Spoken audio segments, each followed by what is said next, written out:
Ang nakakabiglang revelasyon sa espiya na nasa Zodiac na si Sayu pala, at ang pagpalitan na Cherednik at Benjamin ng mga may init na salita patungkol sa deklarasyon ng pagiging hari ng Kakin ay mas lalong nagpasabik sa atin sa kung ano na nga ba ang susunod na mangyayari matapos ang mga eksenang yan. Kaya naman ngayon na i-review na natin ang chapter 349 o ang episode 10 ng ating Dark Continent series, ay sa wakas malalaman na natin sa kung ano na kaya ang gagawin ni na Kurapika matapos nilang malaman na si Sayu pala ang espiya, at syempre masasaksihan na rin natin ang pagpapakilala sa lahat ng prinsipe at ang tinatagong sekreto ng pamilyang Huiguro. Yan at marami pang ibang ating matutunghayan sa episode na to. This is Mr. Miken at huwag na natin patagalin pa. Let's go!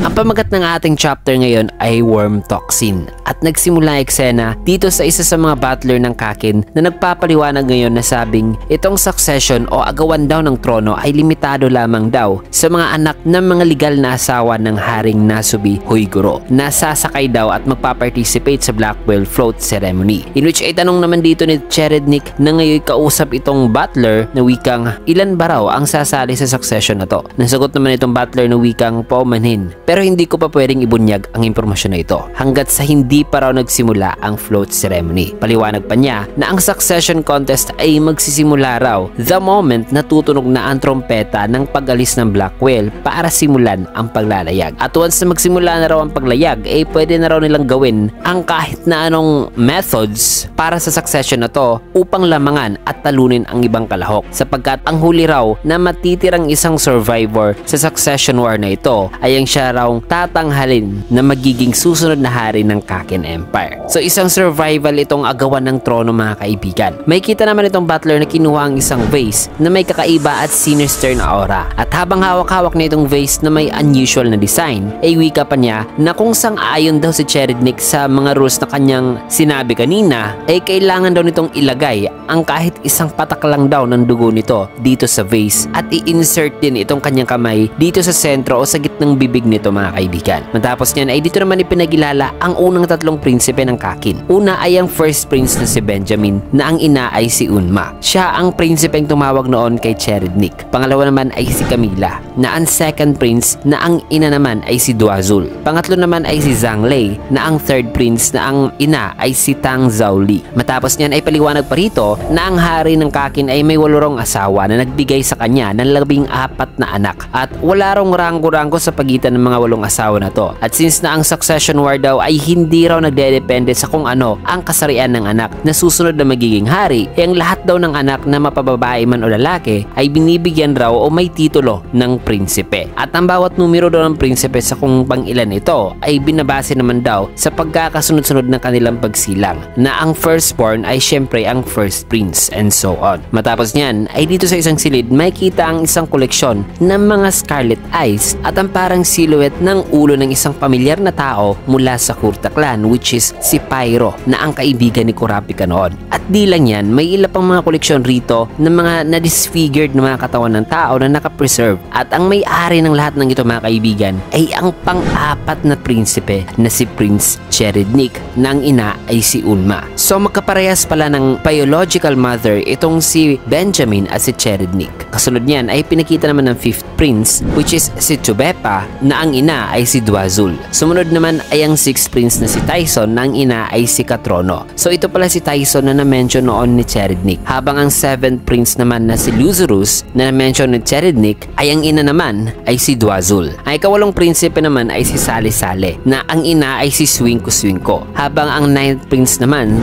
ay si Halkenberg na ang ina ay si Duazul din. Ang 10th prince naman ay si Kacho na anak ni Seko, at ang 11th prince ay anak din ni Seko na si Fogitsu. Kasunod yan ay magkapatid naman na si Momoze na ang 12th prince na anak ng asawa ng hari na si 70, at si Marayam naman na 13th prince na anak rin ni 70, habang ang panghuli naman at ang sanggol pa lang sa 14 na magkakapatid ay ang 14th prince na si Wobble na anak ng asawa ng hari na si Oito. So yan ang 14 na mga anak ni Nasubi Huiguro, mga kaibigan, na malalahok sa Succession War. Matapos niyan ay sa sumunod na eksena ay dito na inilagay ni Cherednik sa vase ang isang patak ng kanyang dugo. Na matapos niya itong mailagay ay sinabihan naman siya nitong butler na ilagay din daw o i-insert raw ang kamay nitong si Cherednik dito sa gitna o sa center nitong vase, mga kaibigan. Na bago naman inilagay ni Cherednik o ipinasok ang kanyang kamay dito ay tanong pa niya na hindi naman daw siguro kakagatin ang kanyang kamay dito. Nasagot naman ng butler na wag daw itong mabahala. Sabay dito na nga ipinasok ni Cherednik ang kanyang kamay nang maya-maya pa ay biglang lumabas ang usok sa vase. Nakasunod yan ay lumabas naman ng isang maliit na babae na ngay hawak-hawak ang isang itlog na walang shell. At habang hawak-hawak niya ito ay dito naman niya dahan-dahang inilagay at ipinakain o ipinakonsume kay Cherednik ang itlog na yon. Bagay na ikinagulat at pinagtataka ni Cherednik na matapos niyan ay umalis na ang babae at bumalik na sa vase. Kaya tanong naman ni Cherednik na yun na ba raw yun? Nasagot naman ng butler na oo, ayos na raw yun. Tanong pa ni Cherednik na wala daw nangyari. So isa lang ba raw itong uri ng ceremony? Nasagot naman ng butler na oo. Yun daw ang tinatawag na seed urn ceremony na parte raw ng tradisyon ng royal family ng Kaken. Pinaniniwalaan daw na ang ni sino man daw na maglalagay ng dugo na anak ng hari dito sa vase na may kagustuhan talagang maging hari ay mabibigyan daw ng special na kapangyarihan. Na matapos sa eksenang yan ay dito naman may kita si Nasubi Huiguro na ang hari ng Kaken Empire na nagpapaliwanag na sabing according daw sa mga sinaunang manuskrito, ang unang hari daw ng Kaken ang nagsimula talaga at nag-conjure pa mismo nitong vase na ito matapos daw itong ma-inspire sa isang poisonous magic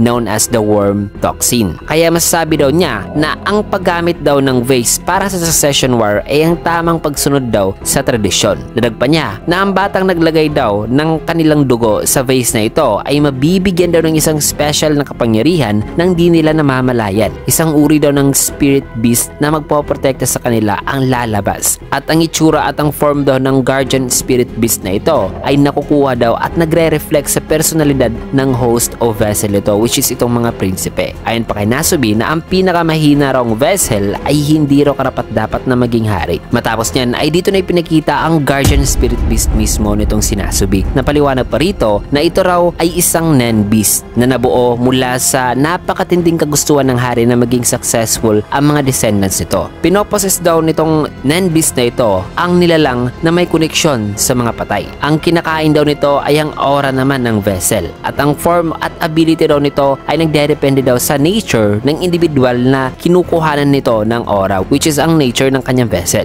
Subalit dahil sa ang nilalang daw na ito ay hindi raw binuo ng vessel nito, ay as a result hindi raw ito nakokontrol ng vessel at kumikilos lang daw ito base sa kagustuhan lamang nito. So ito pala ang Nen beast, mga kaibigan. Nasa sumunod na eksena ay may kita naman itong pagkain na kinakain ngayon nitong nakakulong na si Beyond. Na sa harapan nito ay may kita naman si Mizystom na sinabihan ngayon si Beyond na wikang sa August 8 daw ang official date na aalis ang Black Whale at na may 35 days na lang daw silang natitira bago ang official departure date. Matapos niyan ay habang may kitang patuloy na kumakain ngayon si Beyond ay dagdag pang sabi ni Mizystom na ang Haring Huiguro raw ay nag-request o nag-petition daw sa V5 na pansamantalang pakawalan daw itong si Beyond sa araw ng departure ceremony para makadalo ito sa ceremony sapagkat napakapangit naman dong tignan na wala raw sa ceremony ang taong may pinakamalaking contribution at ang nanguna talaga sa isang makasaysayang event na gagawin, which is ang paglalayag sa Dark Continent. Kung kaya't dito na sinabihan ni Mizystom si Beyond ng wikang sabihin mo sa akin kung sinong iyong kakampi sa mga Zodiac. Kasi kung magbibigay raw ngayon ng pangalan si Beyond sa kung sino talaga ang espiya doon o ang kanyang kakampi, ay bibigyan daw siya ngayon ni Mizystom ng permission na pwede siyang makadalo sa ceremony. Bagay na napakuha naman sa atensyon ngayon ni Beyond na sabing nagkakamali raw ngayon si Mizystom sa dalawang bagay o may dalawang bagay raw siyang dapat na i-clarify sa kanila. Una ay wala raw siyang alam sa kung sino raw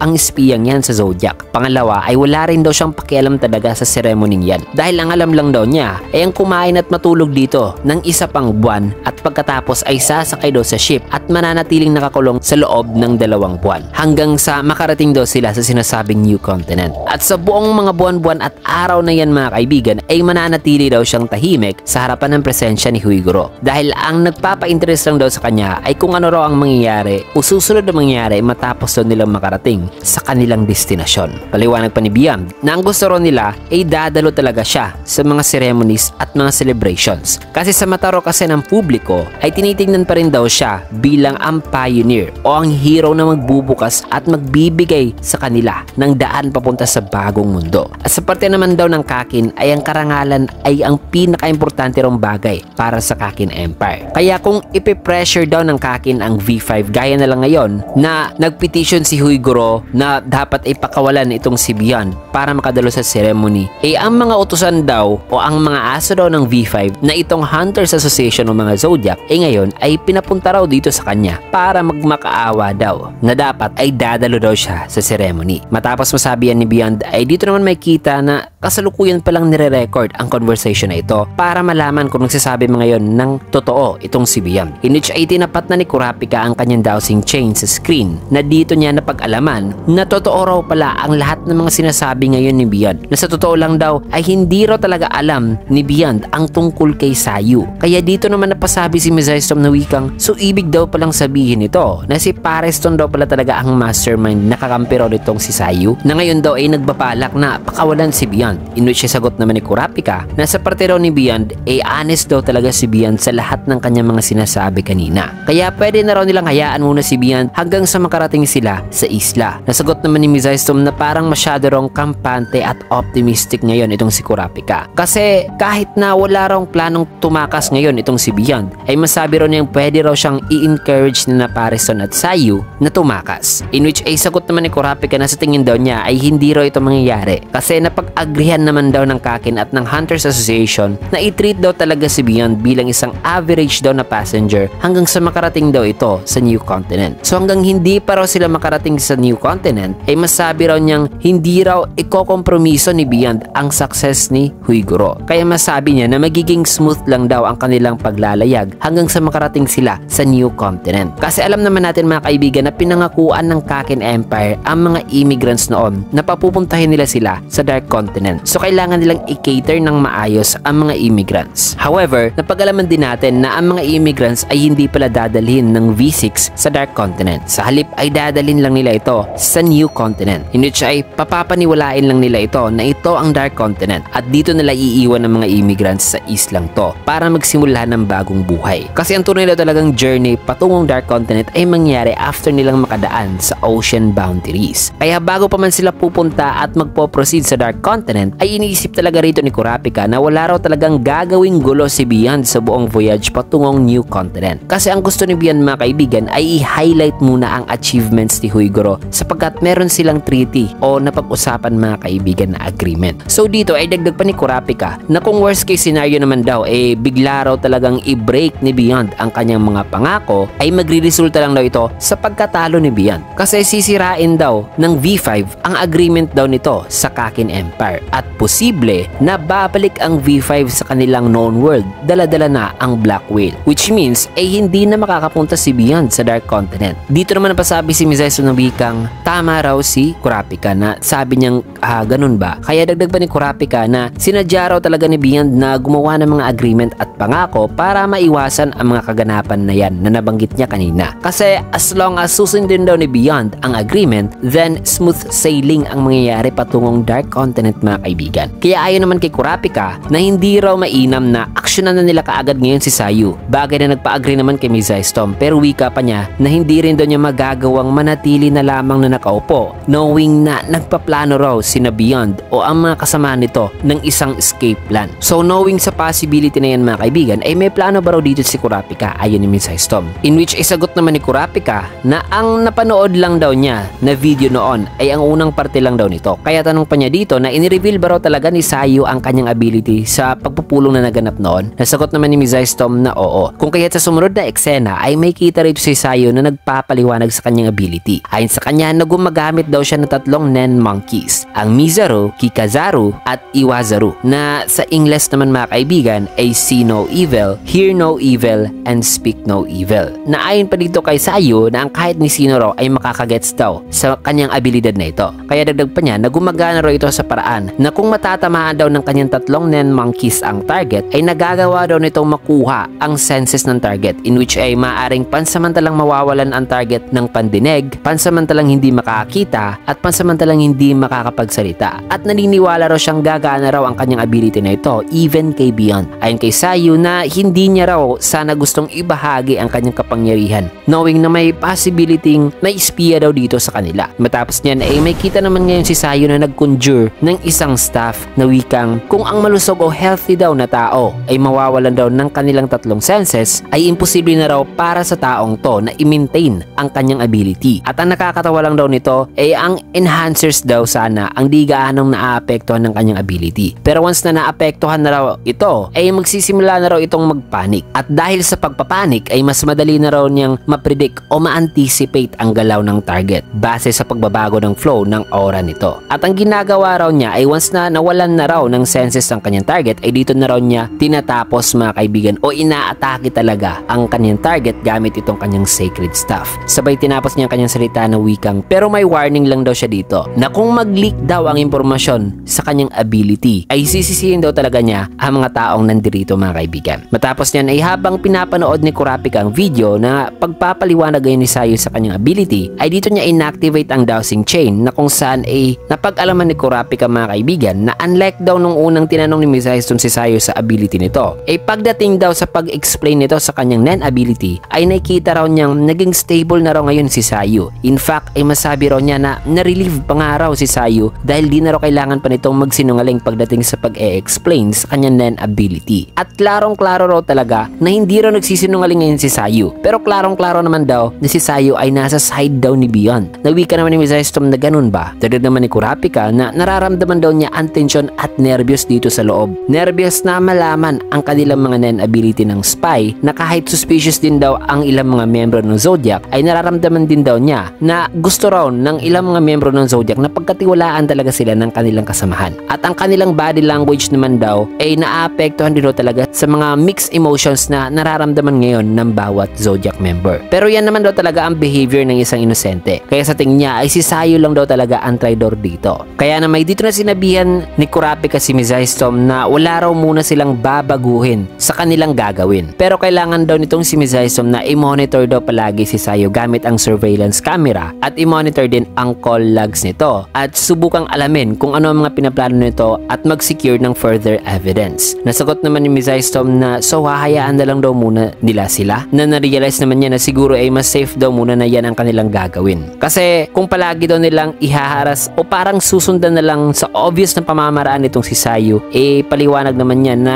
medyo hindi raw yun mainam na paraan. Kaya paliwanag naman ni Kurapika na ngayong alam na raw niya ang ability ni Sayu ay mas napaliit na raw nila ang bilang ng options ng kanilang mga iniisip no na posibleng gagawing escape plan ng kalaban para kay Beyond. Kasi base raw sa ability ni Sayu ay sa tingin niya na isasagawa raw ni Sayu ang escape plan pag nakarating na sila sa destinasyon nila. Kasi yun daw ang masabi niyang mas mainam na paraan kung siya si Sayu. Kung kaya't kung gusto raw nilang pigilan si Sayu sa kanilang plano na may minimal lang daw na risk, ay mas mainam daw na gawin daw nila ito bago pa sila makaland sa new continent. Kasi kung kikilos daw sila ngayon ng ganito pa kaaga ay posible lang daw na gagawa lang ng ibang plano o bagong strategy ang kalaban. Kasi sa tingin niya na ang planong pagtakas daw ni Beyond ay gagawin lang daw ng kalaban pagkatapos ng selebrasyon na gagawin after ng kanilang pagland sa new continent. So dapat ay kung huhulihin daw nila si Sayu ay dapat na gawin nila ito dito mga kaibigan bago pa man sila makaland dyan sa new continent. At mas mainam na makahanap raw sila ng ebidensya na magpapatunay na espiya si Sayu para naman may paliwanag daw nila sa iba ng maayos kung anong pinagbabasihan nila o kung ano ang rason ng kanilang paghuli kay Sayu. Natanong naman ni Mizaistomme na paano kung wala daw silang may papakita na ebidensya. Nasagot naman ni Kurapika na yan daw ang problema. Kasi kung wala raw silang maipresenta na ebidensya ay mapipilitan daw si Mizaistomme na sabihin ginamit niya si Kurapika para makita ang espiya. Nasagot naman ni Mizaistomme na kung mangyari raw yan ay marami raw problema ang mabubuo at i-criticize pa raw siya sa kanyang ginawa. Natanong naman ni Kurapika na i-criticize daw si Mizaistomme dahil sa pagkilos daw nitong mag-isa kasama ang bagong miyembro ng Zodiac which is siya o itong si Kurapika mga kaibigan. In which ay sagot naman ni Mizaistomme na exactly tama raw ang iniisip ngayon ni Kurapika. Kasi bukod pa raw dyan ay palagi pa rin daw niyang sinasabi noon ang tungkol sa kanyang resolve. Pero kung malalaman ng mga ilang Zodiac na palihim daw pala siyang naghahanap sa espiya nang walang pinapaalam na kasamahan mula sa Zodiac, ay kakagalit daw talaga ito ng ilang miyembro ng Zodiac mga kaibigan. Tada pa ni Mizaistomme na sa totoo lang daw ay may mga iilan daw kasi na walang may pake sa resulta. Pero may iilan din na mas nagmamatter sa kanila ang mga pamamaraan na ginagawa ng isang individual para ma-achieve ang isang bagay at makuha ang resulta nito. Nang ibig lang sabihin ni Mizestom dito na posibleng ang kanyang pamamaraan ng paghuli sa espiya na palihim pala siyang kumikilos kasama si Kurapika ay posibleng hindi sasang-ayunan ng ilang mga miyembro ng Zodiac. Kahit na nagresulta pa raw ang kanilang pamamaraan sa pag-identify sa traidor o sa paghuli nito mismo. Ayon pa kay Mizestom na nakikita niya rin na posible raw talagang magiging complicated ang sitwasyon sa hinaharap. Kaya mainam daw na i-review daw muna nila ang misyon na ito sa iba namang anggulo para makahanap raw talaga sila ng mainam na method na gawin ito habang papapunta sila sa Dark Continent. Sabay tinapos ni Mizestom ang kanyang salita na wikang naging mas matatag na nga raw ang kanilang bond ngayon nitong mga Zodiac matapos ang kanilang pagpapakita at pag-share ng kanilang ability sa isa't isa. Yung which ay ayon naman dito kay Kurapika na ngayon pinagpapawisan na sabing na kung ganun,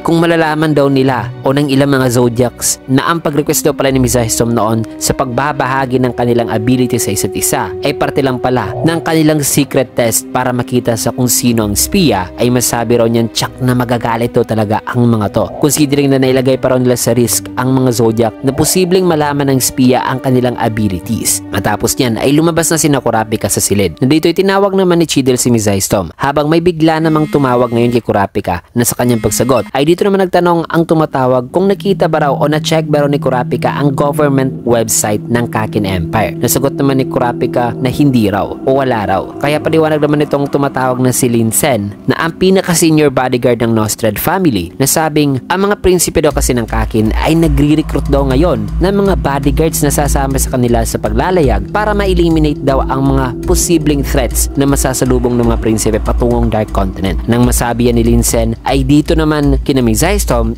ayon dito kay Chidel na may problema raw kasi posibleng gagamitin daw ng mga nireject nila noon sa Hunter exam ang opportunity na ito na pagre-recruit ng mga prinsipe ng bodyguard upang mag-apply sa mga prinsipe as a bodyguard at mapasama sa paglalayag. Habang dito naman kay Kurapika ay tinatanong niya ngayon kung sino-sino ba raw ang mga prinsipe na nag-request ng recruitment, to which ay sagot naman ni Lin Sen na wala raw pangalan na nakalagay pero palagi daw iniba-iba o pinapa-increase ng mga to ang kanilang ibibigay na pera o compensation sa mga aplikante na tila ba'y nagpapalakihan itong mga to sa kanilang perang i-offer. Sabay tinapos naman ni Lin Sen ang kanyang salita na wikang at overall daw ay may 6 daw na request o recruitment dito sa site. So malaking problema talaga ito sa Hunters Association sapagkat ang ilan sa mga nireject nila sa Hunter exam na posibleng espiya o mag-i-infiltrate sa kanila ay posible na ngayong magiging bodyguard ng prinsipe at makakapasok na sa Black Whale. At sa parte naman ni Kurapika ay isang opportunity din ito mga kaibigan. In fact, isang napakalaking opportunity na magsisilbing stepping stone niya ito sa kanyang tunay na goal na yun nga ay makalapit kay Cherednik. So grabe, napakatindi ang mga pangyayari sa chapter nito na nakita natin ang traditional seed urn ceremony ng Kaken at ang introduction sa unang Nen Beast na ipinakita. Pati na ang lahat ng prinsipe na ipinakita mga kaibigan at nakita rin natin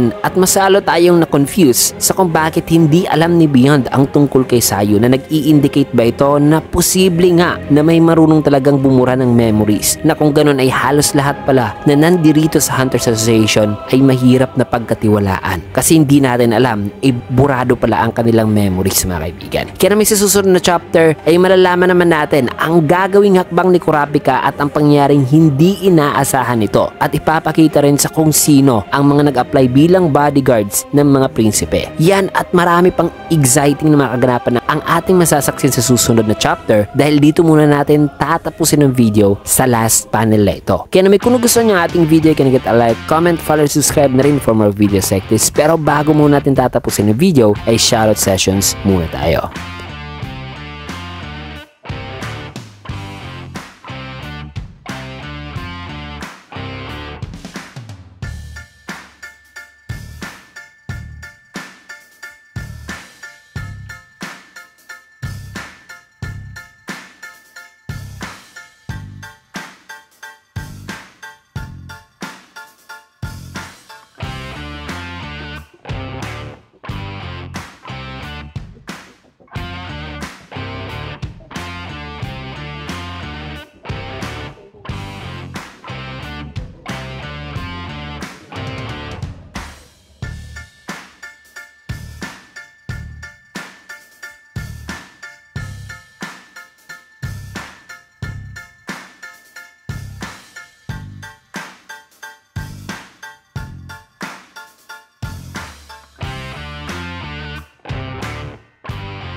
Ayan, maraming salamat and see you guys again on my next video.